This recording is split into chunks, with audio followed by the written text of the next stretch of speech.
기도하겠습니다. 하나님 아버지 감사합니다. 오늘 이 시간에도 성령의 충만함 다해 주옵시고 말씀의 흐름 속에 정말 우리의 인생이 하나님 끝까지 지키시는 은혜를 확인하고 누리는 귀한 시간 되게 하옵소서. 예수 그리스도의 이름으로 기도합니다. 아멘. 이사야 46장입니다.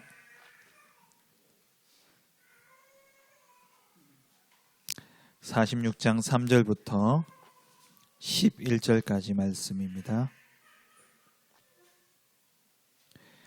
교독하겠습니다. 이사야 46장 3절부터 11절까지입니다. 야곱의 집이여 이스라엘 집에 남은 모든 자여 내게 들을지어다. 비에서 태어남으로부터 내게 안겼고 태에서 남으로부터 내게 업힌 너희여, 너희가 노년에 이르기까지 내가 그리하겠고 백발이 되기까지 내가 너희를 품을 것이라. 내가 지었은즉 내가 업을 것이요 내가 품고 구하여 내리라. 너희가 나를 누구에게 비기며 누구와 짝하며 누구와 비교하여 서로 같다 하겠느냐?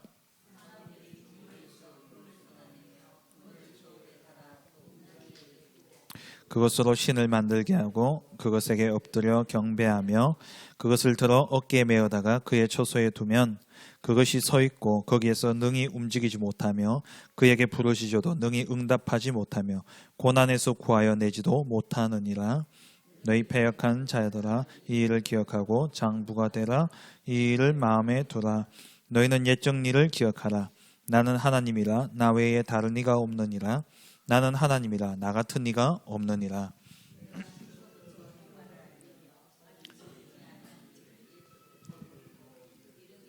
나의 뜻이 설 것이니 내가 나의 모든 기뻐하는 것을 이루리라 하였노라. 같이 읽겠습니다. 내가 동쪽에서 사나운 날짐승을 부르며 먼 나라에서 나의 뜻을 이룰 사람을 부를 것이라. 내가 말하였은즉 반드시 이룰 것이요 계획하였은즉 반드시 시행하리라.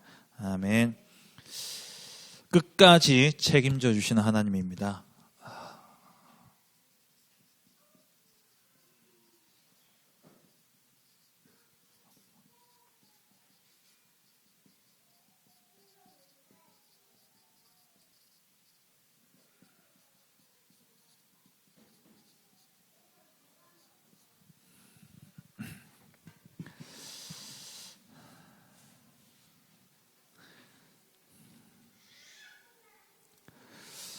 정말 말씀 속에 답이 다 있습니다. 한 주간 동안 있었던 일들과 또 사역들 속에 만남들 속에 참으로 가슴 답답한 일도 있고 또 정말 해결되어지지 않는 그런 문제 속에 힘이 빠져 있고 이런 분들을 만나게 되어지는데, 근데 그런 분들 이야기를 계속 듣다 보면 저도 힘 빠져요. 저도 힘이 빠지더라고요. 왜 힘이 빠지냐? 너무 답답한 거예요. 말씀이 분명히 답으로 다 주어졌는데 그 말씀을 이야기하는데도 그런데 뭐 그래도 이런 말들로 다시 이제 자기 생각, 자기 이야기를 하기 시작하니까요.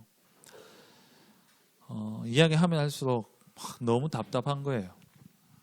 진짜 성질 같아서는 확 끊어버리고 싶은데 또 그럴 수도 없고, 근데 그러면서요 제 마음에 그래요. 이분이 하나님 진짜 말씀 들을 수 있는 귀를 열어달라고. 그리고 주일날 와서 또 이번 주에 목사님 말씀을 답을 줄 텐데 이 말씀이 진짜 답이 되게 해달라고. 그래요. 근데 오늘 말씀 딱 듣는데 제목에서부터 이미 답이 다 나와버린 거예요. 우리를 살리는 것은 말씀입니다.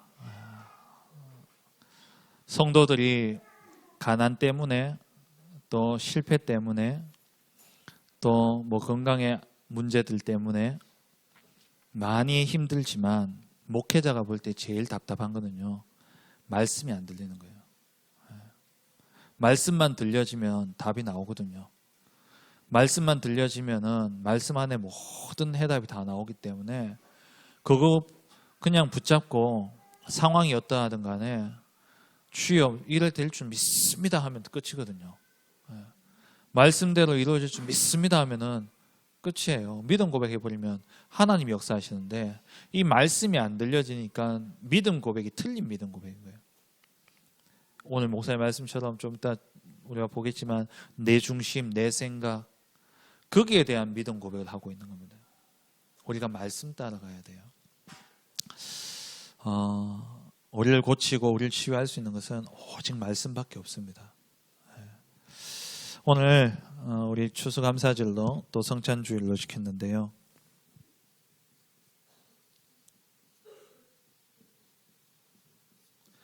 감사할 수 있다라는 것 자체가 영적으로 건강하다는 겁니다.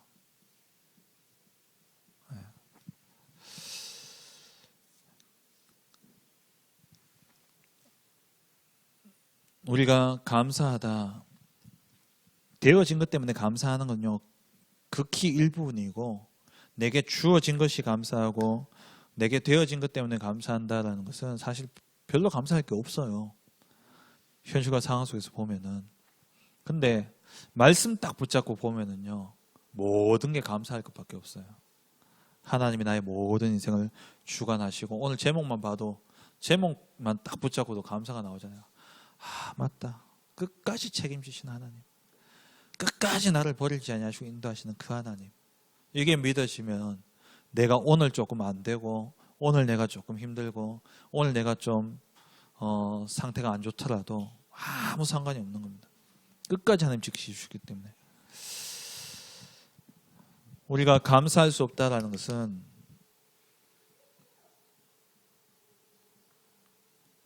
이거는 정신적으로 무너졌다는 겁니다.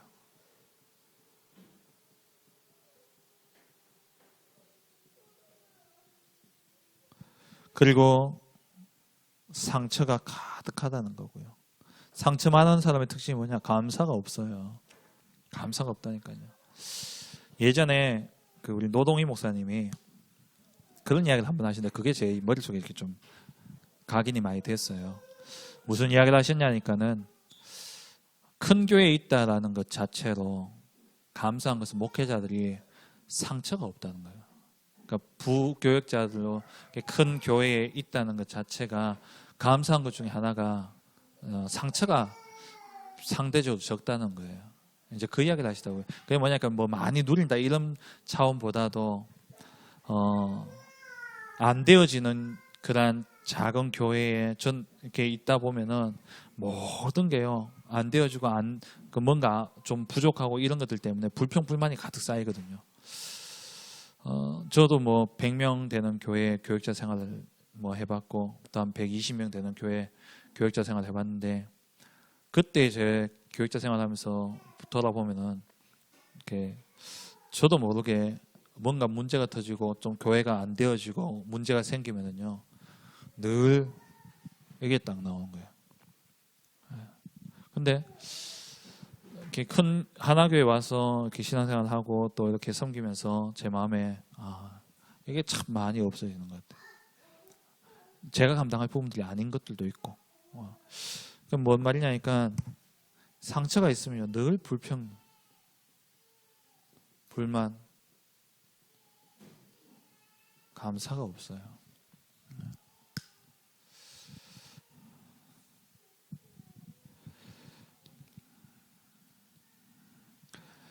반면에 진짜 감사할 수 있다면, 우리가 정말 감사할 수 있다면요, 이거는 뭐냐? 하나님과 통하는 거라고 했습니다.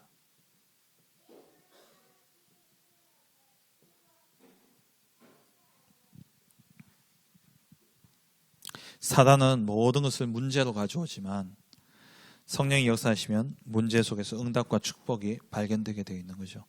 우리에게 어떠한 문제도 하나님이 이루실 역사를 바라보게 될 때에 감사가 나오게 되어 있습니다. 그래서 시편 50편 23절에 감사로 제사를 드리는 자가 나를 영화롭게 하나니 그의 행위를 옳게 하는 자에게 내가 하나님의 구원을 보이리라.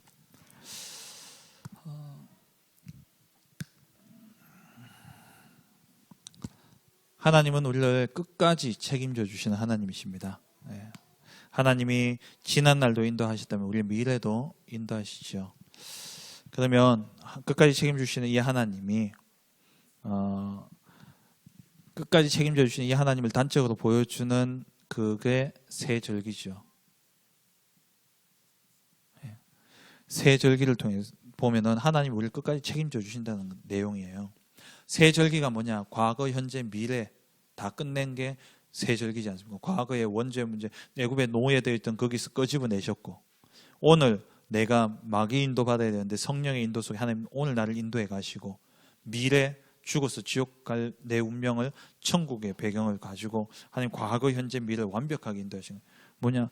지난 날부터 시작해서 끝까지 하나님 우리를 인도하시는 그 증거가 뭐냐? 보여주신 게 바로 새 절기에 대한 내용이죠. 하나님이 이 새 절기를 지키라 말씀하셔서 신명기 16장 16절 17절에 말씀하셨고, 출애굽기 23장 14절에서 17절 또 34장에 보면은 새 절기를 지키라고 말씀하십니다. 뭐 잘 아시다시피 유대인에게 명하신 이 새 절기는 유월절이죠.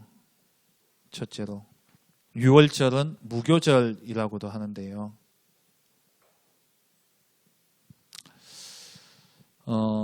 유월절은 무교절은 7일간 지키는 거고요. 유월절은 그 무교절에 시작하는 첫날이 유월절입니다. 그 출애굽할 당시를 생각하시면 피 바른 날이 유월절이고요. 피 바르고 난 다음에 나가라 해가지고 나가면서 무교병을 먹었던 그 기간이 바로 무교절이에요. 그래서 하나님이 무교절 7일을 지키라고 이야기하신 거예요. 그 7일의 첫 시작이 유월절입니다. 그래서 무교절, 유월절은 어떻게 보면 같은 그러한 절기죠. 애굽에 노예되어져 있던 곳에서 하나님이 출애굽하게 하심으로 구원하게 하신 그 날이 바로 유월절입니다. 이것은 어린 양의 피로 말미암아 구원받은 거죠. 그리고 맥추절은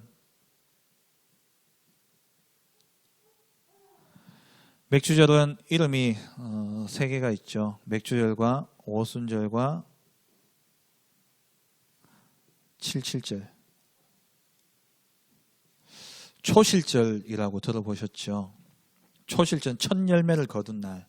보통 그 첫 열매는 보리를 거둔 첫째 날이 바로 그 언제쯤이냐면 보리를 거두는 보리를 첫 수확하는 그때가 6월절쯤 돼요.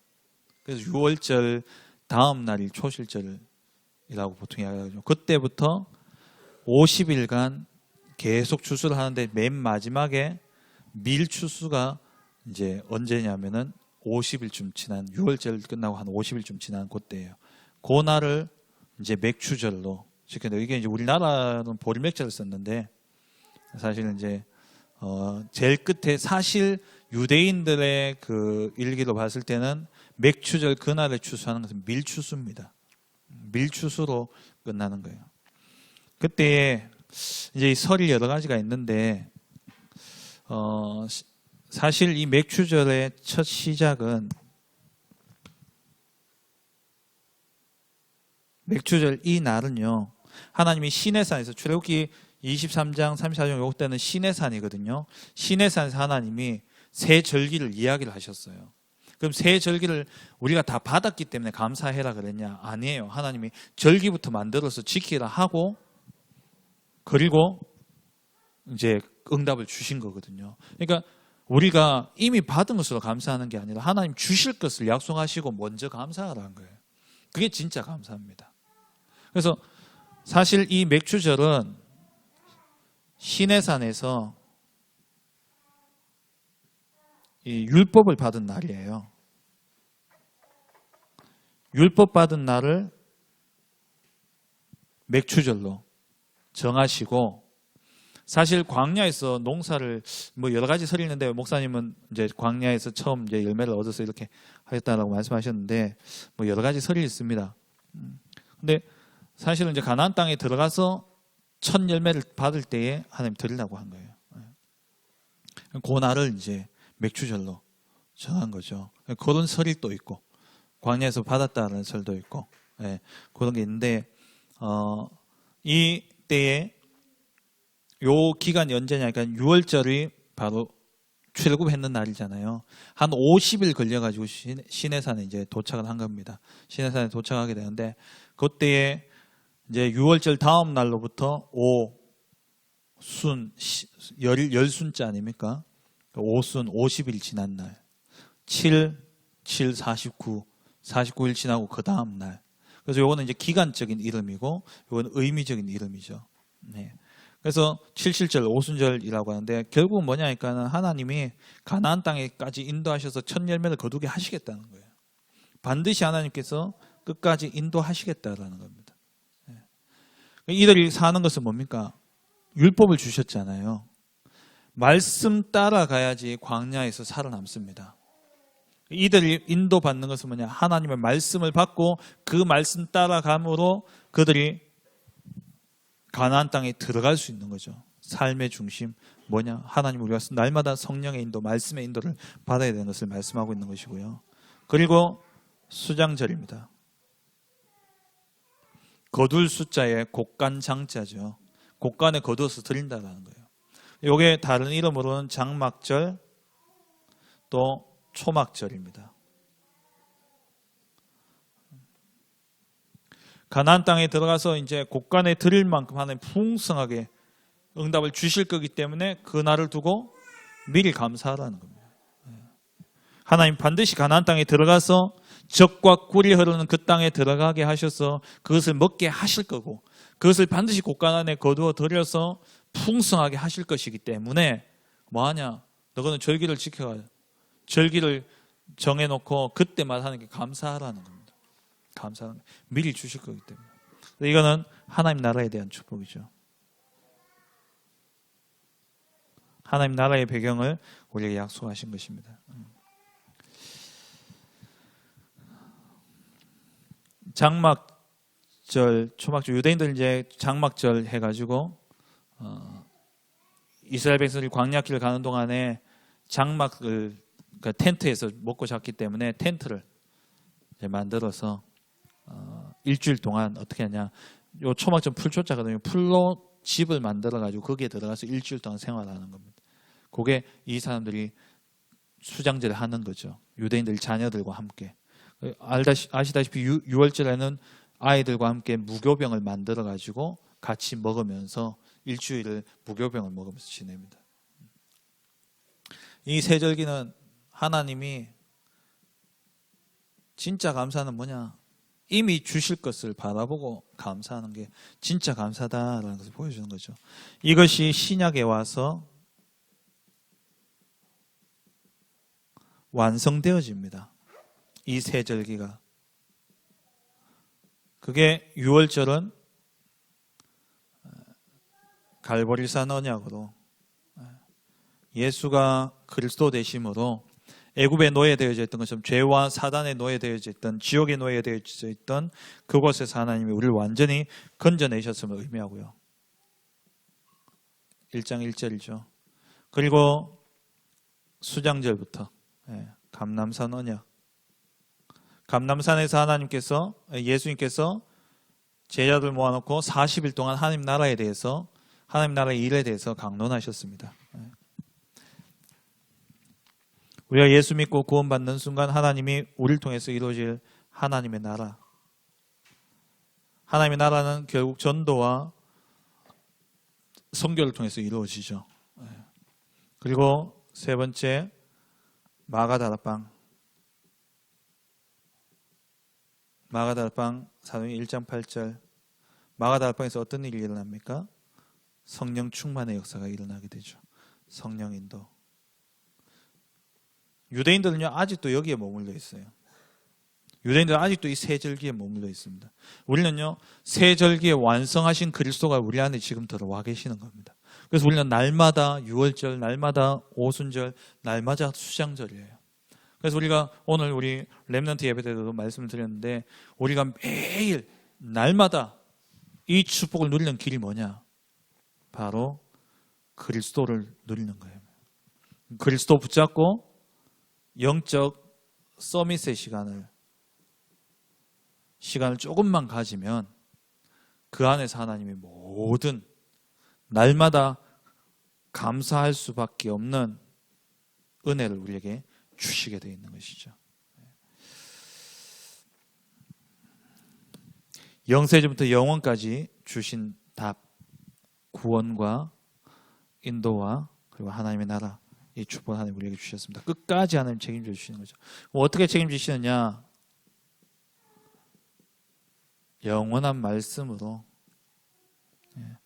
영원한 말씀으로 우리를 책임지십니다.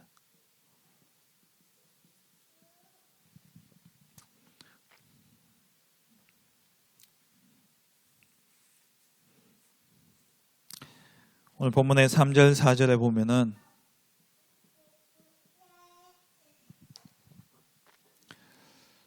배에서 태어남으로부터 내게 안겼고 태에서 남으로부터 내게 업힌 너희여. 그러니까 탄생으로부터 너희가 노년에 이르기까지 내가 그리하겠고 백발이 되기까지 내가 너희를 품을 것이라. 내가 지었은즉 내가 업을 것이요 내가 품고 구하여 내리라. 이 말이 뭡니까? 요람에서 무덤까지 하나님께서 완벽하게 책임지신다는 거예요. 끝까지 책임지신다는 겁니다.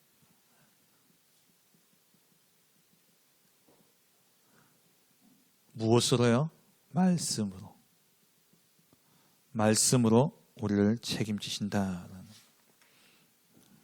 그래서 사도행전 20장 32절에 바울이 에베소 교회의 장로들을 불러놓고 부탁하는 말이죠. 지금 내가 여러분을 주와 그 은혜의 말씀에 부탁하노니. 이게 가장 큰 축복이에요. 우리가 우리 자녀들을 무엇에 부탁해야 되냐? 잔소리 막 이래라 저래라, 그것도 맞지만 그것도 필요합니다, 때에 따라서는. 근데 정말 우리 자녀들, 우리 후대들을 뭐예요? 주와 그 은혜의 말씀에 맡겨야 돼요. 우리 각 사람으로, 성경에 보면은 각 사람으로 완전케 하는 것은 바로 말씀입니다. 디모데후서 3장 14절부터 17절까지 말씀 보면 하나님 말씀, 하나님의 감동으로 된 것으로 교훈과 책망과 바르게 하기에 유익하고 의로 교육하기에 유익하고, 그러면서 하나님의 사람으로 온전하게 하며 뭐가요? 말씀이요. 그래서 우리 아이들, 우리 자녀들을 뭐 속에서요? 말씀 속에서 키워야 돼요. 우리 성도들, 정말 목회자가 제가 뭐 얼마 안 됐지만 제 마음에 기도하면서 늘 마음에 담기는 하나의 바라는 응답은 뭐냐? 우리 성도들 정말 말씀에 붙잡혀질 수 있도록, 말씀에 사로잡힐 수 있도록, 말씀만 따라가고 말씀만 이해되고 말씀만 믿어지면 되는데 이 말씀이 안 들려지는 거예요. 이 말씀보다 현실이 더 커 보이는 거예요. 말씀보다 문제가 더 커 보이는 겁니다.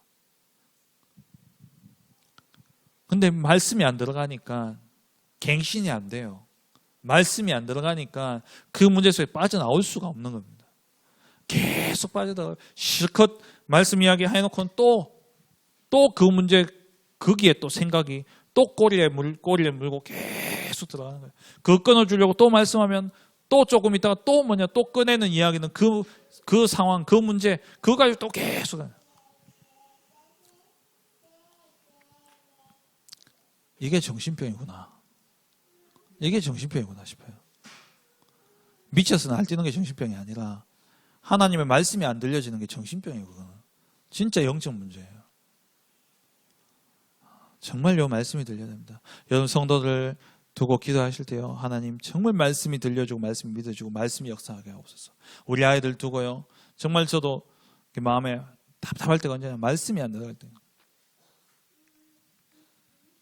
제가 앞에 놔놓고 설교하잖아요. 오늘도 제가 하다가 저도 뭐 뚜껑이 열려버렸는데, 우리 애들밖에 없어가지고 오늘 예언이 있었으면 제가 뭐 했을 텐데 예언이가 없이 우리 애들만 있어가지고 뚜껑이 열려버렸는데 말씀이 안 들어간다 느껴지니까요, 확 올라오는 게 저도 모르게. 근데 그렇게 열린다고 되는 건 아니죠. 관계만 다 안 좋아지는데 진짜 말씀 들려질 수 있도록 좀 기도하시네요. 최고의 은혜는요, 우리를 끝까지 책임지시는 건 뭐예요? 말씀이라 그래서 말씀이 들려져야 됩니다. 그래서 우리가 말씀 흐름을 놓치면 안 되죠. 성경에 나오는 모든 인물들이 말씀 흐름 속에 있었습니다. 아브라함,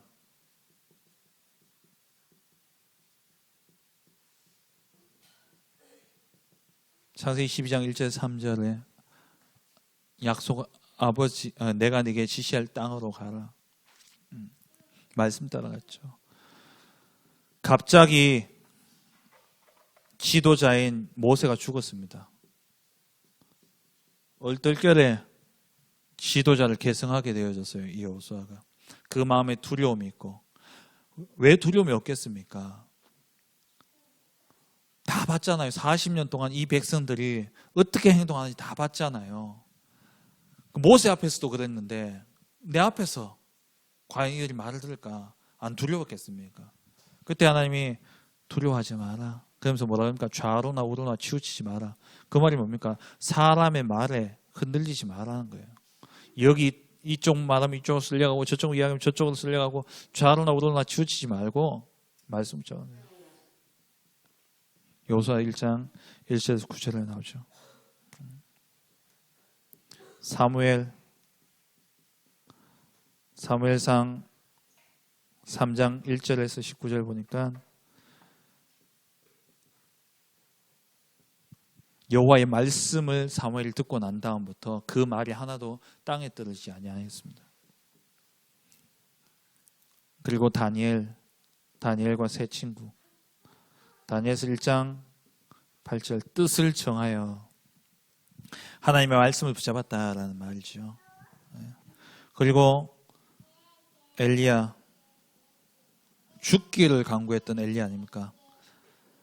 로뎀 나무 아래에서 죽여달라고 했던 이 엘리야가 완전히 바뀌어버렸어요. 그 다음부터 하나님과 동행하다가 죽음을 맛보지 않고요 하늘로 올라가 버렸습니다. 그때가 언제였냐?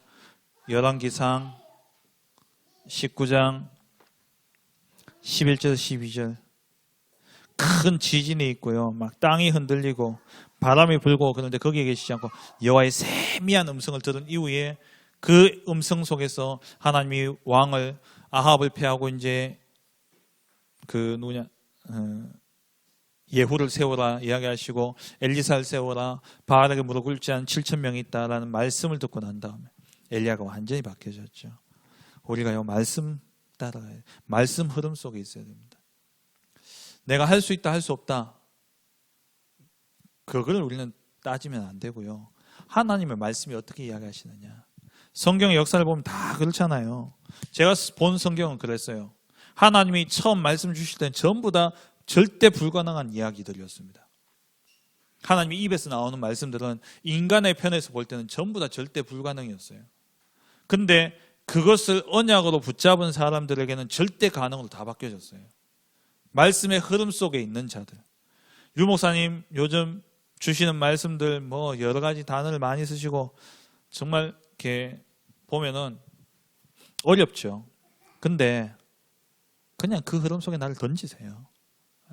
62가지 지난주에 제가 말씀드렸습니다만 코팅해가지고 올려놨는데 저 뒤에 다 가져가셨는지 모르겠습니다.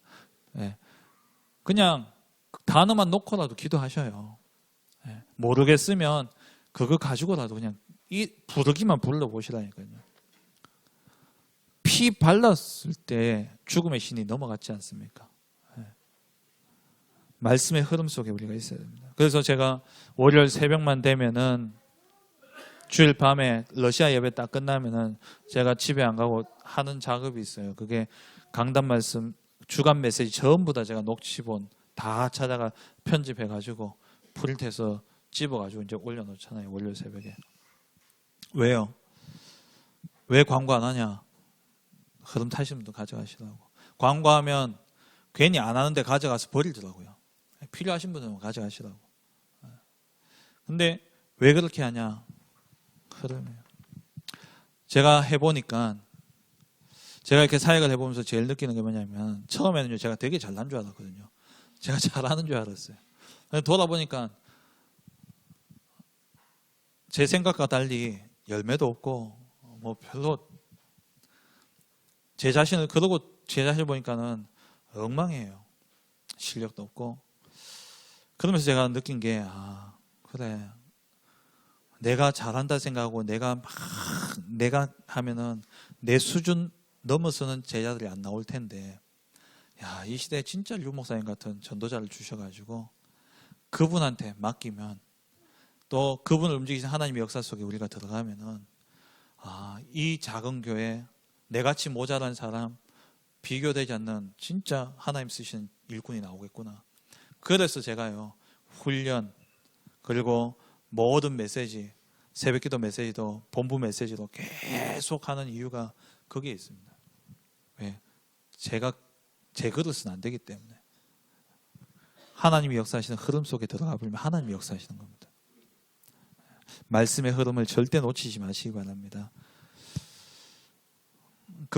목요일 날 전도학교, 또 금요일 날 전도학교 담임 목사님 하시고 목요일 제가 하고 이러잖아요. 그게 거의 말씀 흐름을 전달합니다. 제가 목요일 전도학교를 놓고 많은 지금 기도하고 그랬거든요. 이걸 메시지 뭐 해야 될까? 기초부터 그냥 다 해야 될까?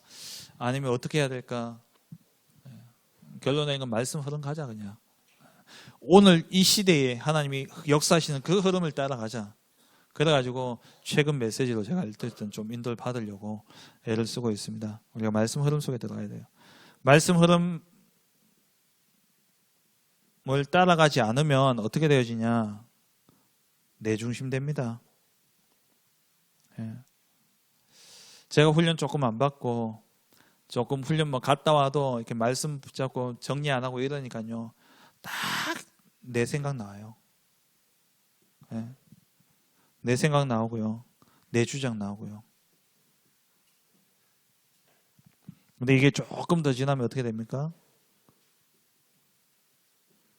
우상화가 되어버려요.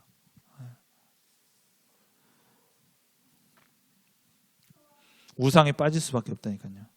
말씀 흐름을 놓쳐버리면 갈등하다가 헛된 인생이 되어지고, 말씀 흐름을 놓쳐버리면 원치 않게 내 중심, 돈, 탐심, 그런 것 하나님보다 더 사랑하는 이런 걸 쫓아가면서 우상의 흐름 속에 우상 숭배할 수밖에 없는 것이죠. 그 우상이 어떻습니까? 6절, 7절 말씀해 보니까 누구 주머니에서 나온 겁니까? 내 주머니에서 나온 은금 가지고 만들어 놓은 거고요. 그것도 지 혼자 움직일 수 없어가지고 들어가 옮겨놓고 거기다가 만약 돈 달라고 빌고 얼마나 어리석냐. 지금 이사야 43장부터 해가 계속 하나님 말씀하는 게 뭡니까? 우상. 이 우상이 언제 너희한테 미리 말하고 그걸 성취한 적이 있냐? 미리 말하고 성취하는 건 나 여호와밖에 없지 않냐? 이 만들어 놓고 이거 움직이지도 못하는 거 이거 들어다가 갖다 놓고 거기에 엎드려 그거 그렇게 기도하는데 그게 고난에서 너희들이 부르짖을 때 구해낸 적이 있냐? 없지 않냐? 나밖에 없다는 거예요. 그럼 그 하나님은 우리에게 보여주십니까? 안 보이잖아요. 그 하나님 우리 눈에 안 보입니다. 그 하나님 우리에게 나타나시는 것은 말씀으로만 나타나는 거예요. 그래서 우리가 말씀을 붙잡고 말씀 따라가야 되죠. 이 말씀 안에는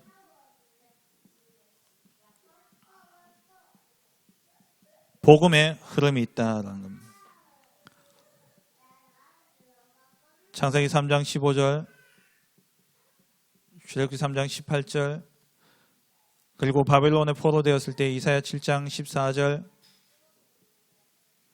그리고 초대교회 사도행전 1장 1절, 3절, 8절 복음을 주시고요. 그러다가 이 초대교회가 또 로마 가톨릭 종교화가 되어지면서 로마 가톨릭이 되어졌을 때에 루터를 통해서 로마서 1장 16절, 17절 오직 의인은 믿음으로 말미암아 살리라 이 언약으로 종교개혁을 하게 하셨고, 그리고 또 500여 년이 지나는 지금 이 시간표 속에 종교가 되어져 버리고 교권화 되어져 버린 이 시대에 마태복음 16장 16절 주는 그리스도시요 살아계신 하나님의 아들이신다. 이 복음이 회복되어진 이 복음의 흐름 속에 우리가 있다라는 겁니다. 이 흐름을 우리가 놓치면 안 되죠. 그래서 결론적으로 하나님이 주신 최고의 선물이 뭐냐? 말씀이다 말씀하셨죠.